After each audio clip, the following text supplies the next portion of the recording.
This is an introductory fast break drill to introduce fast break concepts, defending fast breaks to young players.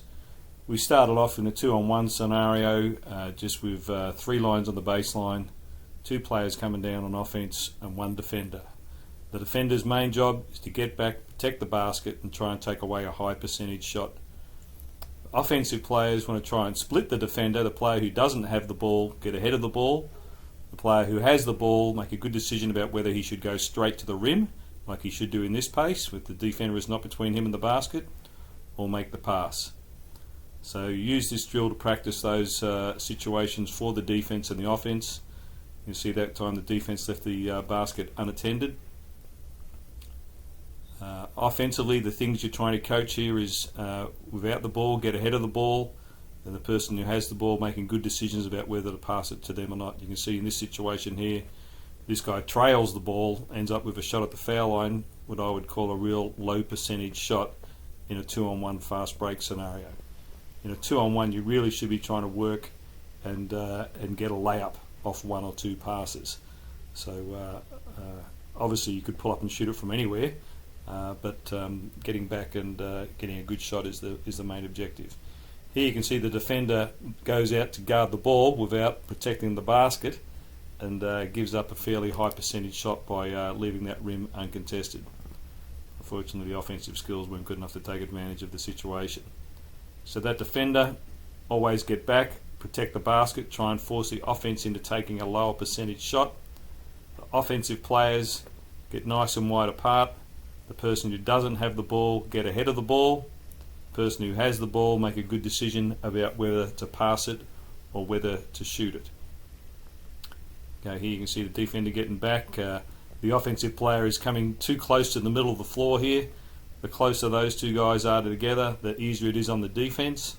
So this is a better example here. These 2 guys stay nice and wide and they end up with a better percentage shot. So in a 2-on-1, the offense wants to keep outside the middle third of the floor. When they hit that foul line extended area, that's when they should start to cut to the basket. Here you can see this offensive player is behind the ball, which is not a good situation to take advantage of anything the defense does wrong, and the defense can easily get to him when he gets it.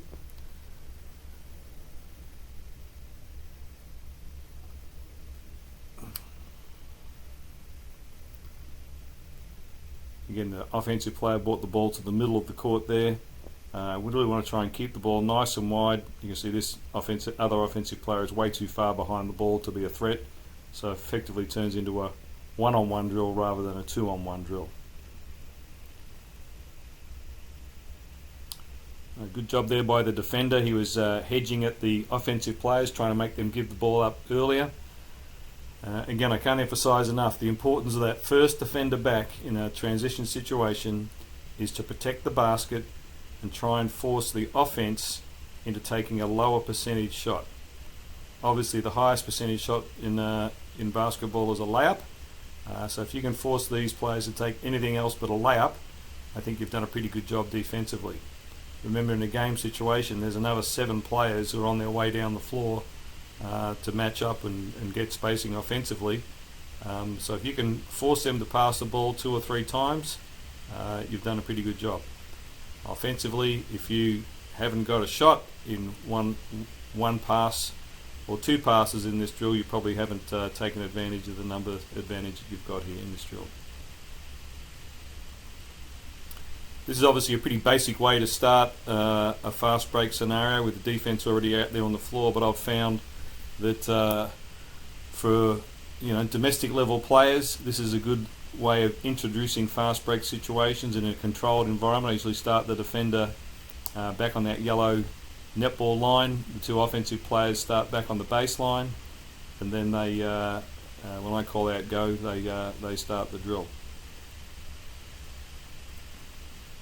Obviously, each time they pass it and catch it, they're practicing those skills in a competitive environment as well, and each time they shoot it, they're practicing in a competitive environment.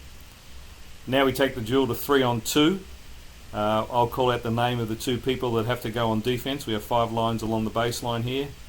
Now the next highest priority in transition defense is slowing down the ball. So the two defenders quickly have to get organised and just talk quickly to each other. One of them is responsible for the basket, the other one is responsible for trying to meet the ball and slow the ball down. Then they have to work in tandem, trying to make sure one person has the ball, one person has the basket. In this scenario here, they've forced the offence to pass the ball maybe 4 times, and in a game situation, everybody else would have arrived by that point. Good decision there by the defender to shoot the gap and make the steal. Bit risky, but she backed herself and came up with the ball. In this scenario here, you can see the 3 offensive players are basically on this left-hand side of the floor and haven't communicated well with each other about getting good spacing, and they end up not getting advantage of the situation there. So the offense have to quickly recognise to fill the 3 lanes of the floor and get balanced. That is balanced by one player in the middle, a player on each wing. The 2 defenders have to quickly get organised and get one person protecting the basket, one person slowing down the ball, and then they can have the best chance of stopping the offensive team from scoring.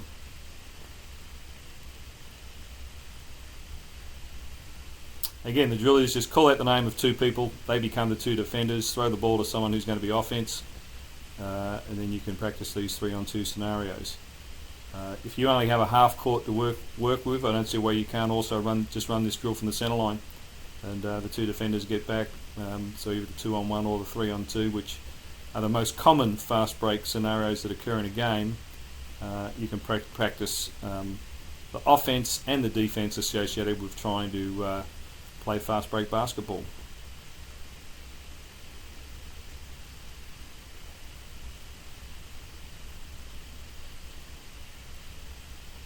I think another thing you're always trying to coach in these drills is making sure the players get a good shot.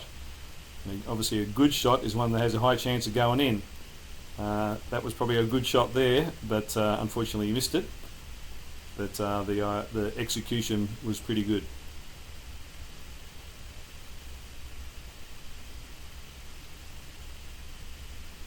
Again, that's a good shot again. Good passing, good decisions, ends up with a pretty high percentage shot. And I think educating your players on the difference between a good shot and a bad shot is one of the best things that you can teach them.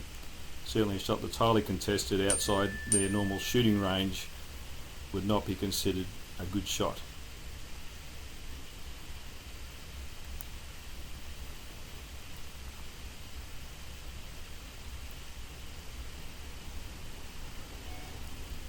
That was a good percentage shot, it just missed. So in this drill you're always coaching the defenders. You can see there's a bit of confusion there about who had the ball, who had the basket. So you're coaching the defenders to quickly get organised into a tandem alignment, one to the ball, one to the basket. You're coaching the offensive players to quickly get organised and get some even spacing on the court so that they can be in the best position to take advantage of what the offence presents to them.